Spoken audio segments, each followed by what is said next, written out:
Doctor YSR Aarogyasri పథకాన్ని మరింత ఎక్కువ మందికి చేరువ చేసే ఆలోచనతో కుటుంబ ఆదాయం అర్హత పరిమితి 2,50,000 రూపాయల నుండి 5 లక్షల రూపాయల వరకు పెంచడం, సంవత్సరానికి 25 లక్షల రూపాయల వరకు 25 లక్షల రూపాయల వరకు అధ్యక్ష నగదు రహిత వైద్య సేవలను అందించడం జరుగుతుంది.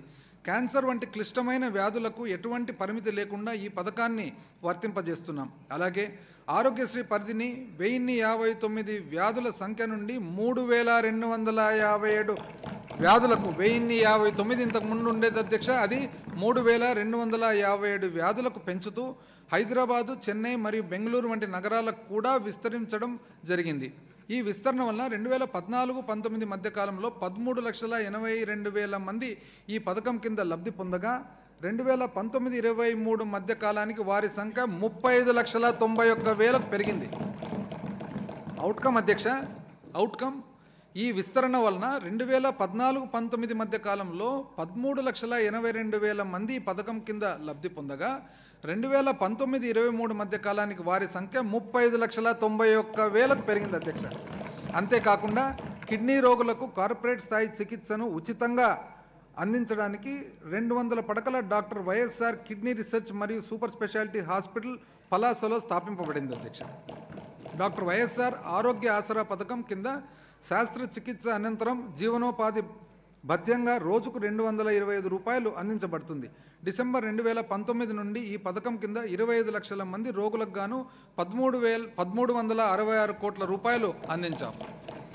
జగనన్న ఆరోగ్య సురక్ష పథకం ద్వారా 10,574 ఆరోగ్య సురక్ష శిబిరాలు నిర్వహించి రాష్ట్రంలోని 1,67,00,000 కుటుంబాలకు ఉచితంగా ఆరోగ్య సేవలు మరియు మందులు అందించడం జరిగింది. నాణ్యమైన వైద్యాన్ని అందించే దిశగా 53,126 మంది ఆరోగ్య సంరక్షణ సిబ్బందిని నియమించడం జరిగింది. జాతీయ నాణ్యమైన వైద్యాన్ని అందించే దిశగా అధ్యక్ష 53,126 మంది ఆరోగ్య సంరక్షణ సిబ్బందిని నియమించడం జరిగింది అధ్యక్ష. జాతీయ స్థాయిలో ప్రభుత్వ ఆసుపత్రుల్లో స్పెషాలిటీ వైద్యుల పోస్టుల ఖాళీలు సగటు 61% ఉండగా మా ప్రభుత్వం దానిని 4% కంటే తక్కువకు తగ్గించి దేశంలోనే గుర్తించదగిన ఘనతను సాధించింది. I will slightly deviate from the speech అధ్యక్ష. ఎంతోమంది ప్రతిపక్షం వాళ్ళు చేసే ఒక తప్పటి ప్రచారం వలన ఎక్కడ ఎంప్లాయ్మెంట్ అని అంటున్నారు అధ్యక్ష. దానికి సమాధానము, ముఖ్యమైన సమాధానం ఇది అధ్యక్ష. నాణ్యమైన వైద్యాన్ని అందించే దిశగా 53,126 మంది ఆరోగ్య సంరక్షణ సిబ్బందిని నియమించడం జరిగింది. జాతీయ స్థాయిలో ప్రభుత్వ ఆసుపత్రుల్లో స్పెషాలిటీ వైద్యుల పోస్టుల ఖాళీలు సగటు 61% ఉండగా మా ప్రభుత్వం దాన్ని 4% కంటే తక్కువగా తగ్గించి దేశంలోనే గుర్తించదగిన ఘనతను సాధించింది. నైపుణ్యాభివృద్ధి మరియు శిక్షణ 19వ శతాబ్దానికి చెందిన ప్రముఖ ఆంగ్ల రచయిత మరియు తత్వవేత్త అయిన జాన్ రస్కిన్ మాటల అధ్యక్ష, నైపుణ్యం అనేది ఏకీకృత శక్తితో కూడిన అనుభవము, బుద్ధి మరియు ఆసక్తుల సమ్మేళనం. పరిశ్రమల అవసరాలకు సరిపోయే విధంగా స్థిరమైన వృద్ధిని సాధించేందుకు మన రాష్ట్ర యువతను సంబంధిత నైపుణ్యాలతో శక్తివంతం చేయడానికి మా ప్రభుత్వం పూర్తి నిబద్ధతతో కట్టుబడి ఉంది. పటిష్టమైన పరిశ్రమ భాగస్వామ్యాలు, నాణ్యమైన మౌలిక సదుపాయాలు మా ప్రభుత్వం కల్పించగలిగింది. విభిన్న నైపుణ్య అవసరాలను తీర్చడం కోసం నైపుణ్య విశ్వవిద్యాలయము, కళాశాలలు మరియు హబ్లతో కూడిన క్యాస్కేడింగ్ స్కిల్ ఎకోసిస్టమ్ ద్వారా అనేక వినూత్న కార్యక్రమాలను అమలు చేయడం జరిగింది. ఇప్పటి వరకు అసెంబ్లీ నియోజకవర్గ స్థాయిలో 192 స్కిల్ హబ్బులు మరియు పార్లమెంటరీ నియోజకవర్గ స్థాయిలో 27 స్కిల్ కాలేజీలు స్థాపించడం ద్వారా 2023-24 ఆర్థిక సంవత్సరంలో 21 రంగాల్లో 106,000 మంది అభ్యర్థులకు శిక్షణ ఇవ్వగా వీరిలో 95% మంది ఉద్యోగ అవకాశాలు పొందారు అధ్యక్ష. చాలా లో ప్రొఫైల్ చేశాం అధ్యక్ష. స్కిల్లింగ్ సంబంధించి వాళ్ళు చూస్తే స్కిల్లింగ్ చాలా గొప్ప హై ప్రొఫైల్లో చేసి ఎన్నో ఇబ్బందులు, కేసులు అవన్నీ ఎదుర్కొన్నారు అధ్యక్ష. వెరీ లో ప్రొఫైల్ చేసినా కూడా 1,06,000 మంది అభ్యర్థులకు శిక్షణ ఇవ్వగా వీరిలో 95% మంది ఉద్యోగ అవకాశాలు పొందారు అధ్యక్ష. విద్యార్థులకు శిక్షణ ఇవ్వడానికి 201 ప్రభుత్వ పాలిటెక్నిక్ కళాశాలలు, వర్చువల్ ల్యాబ్లు మరియు క్లాస్ రూమ్లు ఏర్పాటు చేయడంతో పాటు 14 పారిశ్రామిక శిక్షణా కేంద్రాల్లో Kia motors, Maruti, Toyota, Isuzu, Hitachi, Samsung మొదలైన సంస్థల సహాయంతో అధునాతన యంత్రాలు మరియు యంత్ర పరికరాలతో ల్యాబ్లను ఏర్పాటు చేస్తున్నాం అధ్యక్ష.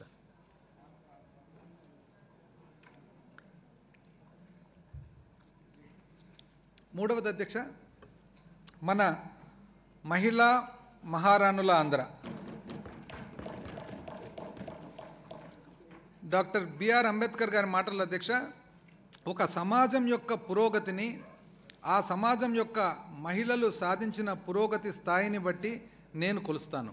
ఒక సమాజం యొక్క పురోగతిని ఆ సమాజం యొక్క మహిళలను సాధించిన పురోగతి స్థాయిని బట్టి నేను కొలుస్తాను. అంబేద్కర్ గారు అందరికీ ఎవరు చెప్పాల్సిన ఇంట్రొడక్షన్ అవసరం లేదు అధ్యక్ష. ఈ మధ్య కాలంలోనే మన రాష్ట్ర ప్రభుత్వం గౌరవ ముఖ్యమంత్రి గారు 125 అడుగుల స్టాచ్యూ అక్కడ ఏర్పాటు చేయడం జరిగిందంటే దానికి ఒక కారణము అధ్యక్ష, architect of the Indian constitution అధ్యక్ష 200 డాక్టర్ భీమ్రావ్ రామ్జీ అంబేద్కర్ అధ్యక్ష. ఎప్పుడు 1927లో అధ్యక్ష, అప్పటికి బహుశా భారతదేశం నుంచి బయట వేరే దేశాలకు పోయి చదవడం అనేదే చాలా తక్కువ. అటువంటి పరిస్థితుల్లో చాలా చిన్న కుటుంబం నుంచి, దళిత కుటుంబం నుంచి వచ్చి కొలంబియా యూనివర్సిటీ అమెరికాలో, అదేవిధంగా లండన్ స్కూల్ ఆఫ్ ఎకనామిక్స్లో 2 చోట్ల అధ్యక్ష, 2 చోట్ల పిహెచ్డి డిగ్రీ పొందారు అధ్యక్ష. 2 చోట్ల కూడా 1927లో కొలంబియా యూనివర్సిటీ, 1923లో లండన్ స్కూల్ ఆఫ్ ఎకనామిక్స్. అంటే ఎంత కష్టపడి చదివి అక్కడికి వెళ్ళి ఆ తర్వాత అక్కడున్న పద్ధతులు విధానాలు ఇవన్నీ కూడా తను గమనించి ఆ తర్వాత వాపసు వచ్చిన తర్వాత greatest contribution to this country అధ్యక్ష. ఎందుకంటే మన కాన్స్టిట్యూషన్, మన రాజ్యాంగం రచయిత, మరి అంత గొప్ప కాంట్రిబ్యూషన్ ఇచ్చిన తర్వాత అందుకనే బాబాసాహెబ్ అధ్యక్ష రెస్పెక్టెడ్ ఫాదర్ అని చెప్పి ఈరోజు మనం పిలుచుకుంటా ఉన్నాం అధ్యక్ష. జనాభాలో సగం మంది సంక్షేమం మరియు సాధికారతకు నోచుకోకపోతే ఏ రాష్ట్రమైనా పురోగతి సాధించలేదు.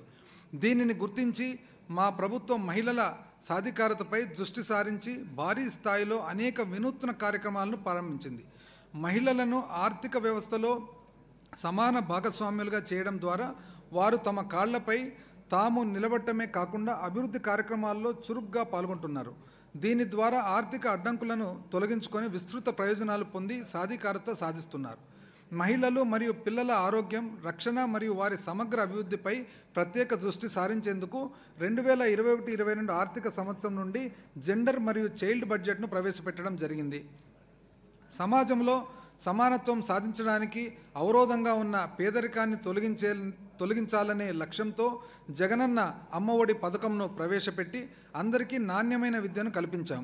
దీని కింద 43,61,000 మంది మహిళా మహారాణులకు 26,067 కోట్ల రూపాయలు అందించాం.